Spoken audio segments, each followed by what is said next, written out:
Good afternoon, ladies and gentlemen. Kip Wallace with you here for BTW 21 News, and joining me the day after Memorial Day, very special guest, Congressman Morgan Griffith. Congressman, great to have you with us. It's great to be with you. Thank you so much. Boy, what a busy time in Washington. It's great to see you back home in the 9th. Is it nice to kind of get some fresh air and see some greenery? It is nice to be home and spend some time with the kids and the family, and to also make sure I'm out and about and talking to people, and that's what we're doing here today is making sure that folks know that if they have concerns or wishes that they want us to know that they're concerned about, things they want me to know, please let us know. Please contact us.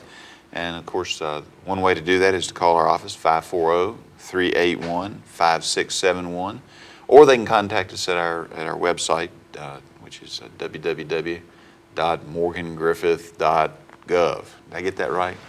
No, I didn't get that right. Look us up on the Google. You. We'll find you one way or the other. One of the things, though, is that you do have staff hours here on a regular basis, and I know that your staff works diligently to set up over the New College Institute, and there's always a bunch of people that want to come in. Yep. Can you talk about the purpose of those staff hours? Well, the purpose is to make sure that we have the ability for people to come in. The district is so large; it goes from Covington to Martinsville, and then all the way down to the Cumberland Gap, Bristol, and the district actually goes further west than Detroit, Michigan. Wow. And so it's a big territory to cover. We know that with 2 bricks and mortar offices, not everybody's going to be able to travel there. So we go to every jurisdiction at least once a month with somebody, so that if people have a concern or a question about their Social Security or their veterans benefits or some medal that they should have received that they didn't, then we've got people in the field who can come close to them. And if somebody's bedridden, we don't do it often, and we have to make sure we have a couple people come because we don't want to get our folks in any dangerous situation. But if somebody needs to see us, we'll make arrangements to come to them. Well, let's talk about a dangerous situation that's developed. This has been an incredible spring for weather and storms and just a number of tragedies across the United States, but even here in Southwest Virginia. We were speaking a few minutes ago about the tragic situation in Damascus with trail days, when you had a man with a medical condition, unfortunately, strike a number of people. But I thought it really spoke to the spirit of Southwest Virginia that everybody got together and were able to lift those cars off of the folks pinned underneath. Yeah, it just shows you what kind of people we have.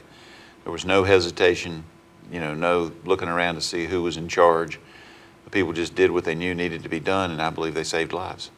When we look at the situation in Boston, we look at Moore, Oklahoma, we look at something to a lesser degree in Damascus, Virginia, it seems like this has been a very tumultuous time just in terms of the news cycle.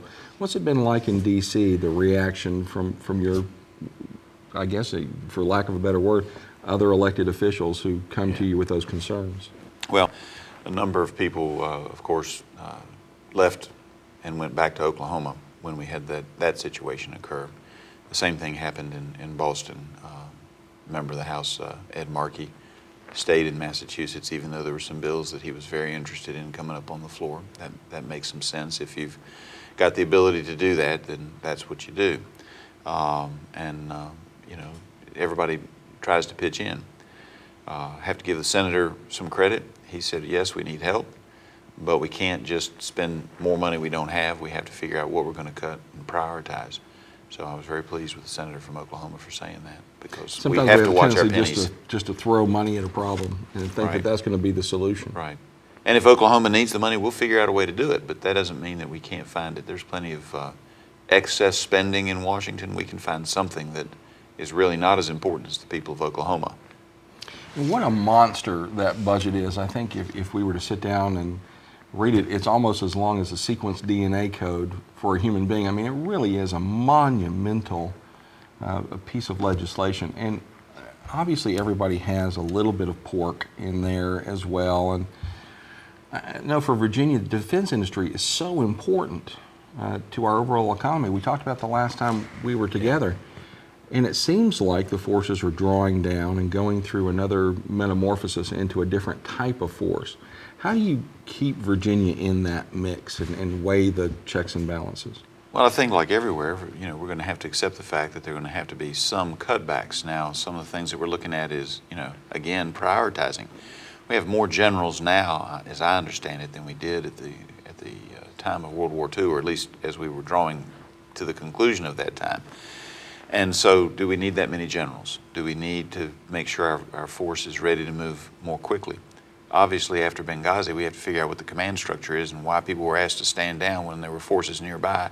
Would they have made a difference? Well, we'll never know because they weren't allowed to go and try. But I think if we're going to have strike forces that are ready to move at the drop of a hat, we need to make sure that they're allowed to move at a drop of a hat when Americans are in harm's way.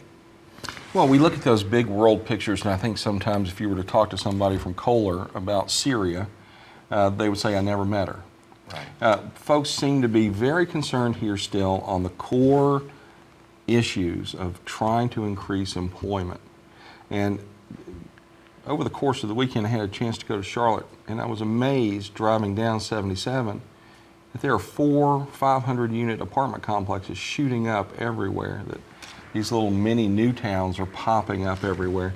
And we seem to see it around us. Danville's doing better. I know that Bristol and Abingdon are seeing some improvements. Roanoke's having some moderate growth.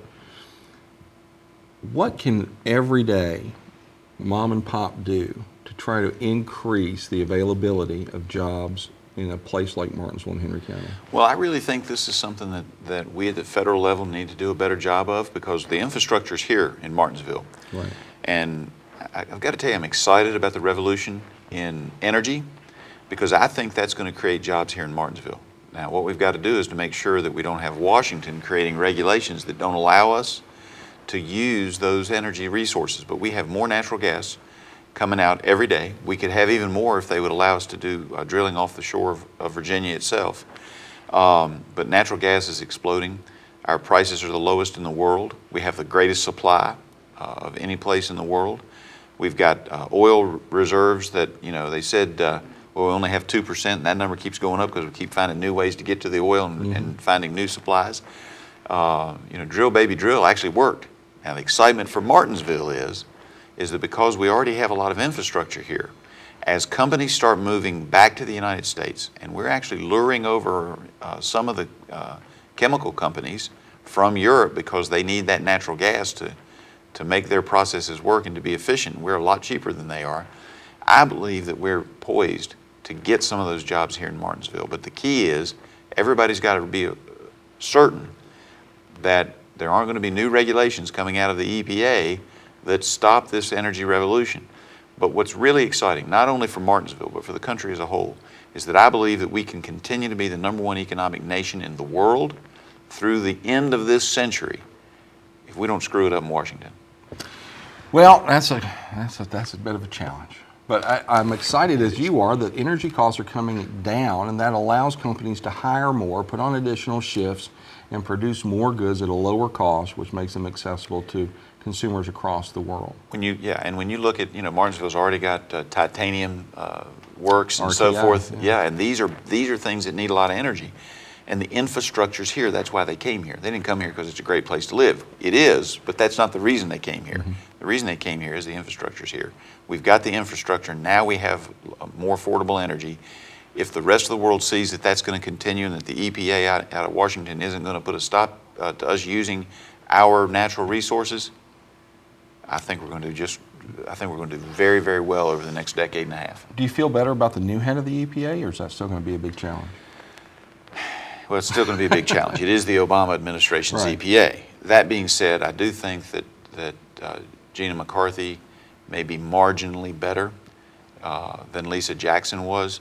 I think she actually cares about people's jobs, where I never got that feeling from Lisa Jackson. Now, is she still way to my left on some of these issues? Yes, she is. But if somebody really cares, and we can bring them down here to say, here's what you're doing to us if you don't let us do some things, Right. It may make a difference.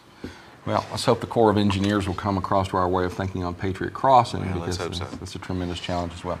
Congressman, first we want to thank you very much for coming by and making time. You're going to be in the district throughout the course of the day, checking out some of those advances that we've made in Martinsville and Henry County. But I do want to give you just a few minutes to speak directly to the voters of the 9th in our area and try to get across your message to them. Well, I think the message is that I'm going to continue to lead from a very conservative standpoint At the same time, I think we have to look for practical solutions, and that means working across the aisle. I've got some bills where we're working across the aisle to find common sense solutions to America's problems. It is important that I hear from you, so please feel free to call. That website, I've got it on my card here, just have to read it, is HTTP, of course, all that beginning stuff, and then morgangriffith.house.gov. Please make sure that you let us know what you're thinking. I pay attention to those items as people send them in. So mainly I want to hear from people, and then if you've got an idea, send it to us, because you never know. Sometimes those ideas that you think, well, he'll never pay attention, we pay attention, or it'll never work. Well, sometimes they work. And the best ideas I've ever gotten since I've been serving in political office have been from people who on the street stop me and say, hey, have you thought about this? Well, we're just happy you're here because you brought down 85 degrees sunny weather with you. Well, I hope that, I wish I could take responsibility for that. Next time it rains and I'm down here, I hope it won't be my fault. We won't blame you for that. Folks, make sure that you stay tuned. We'll be back with more right after this.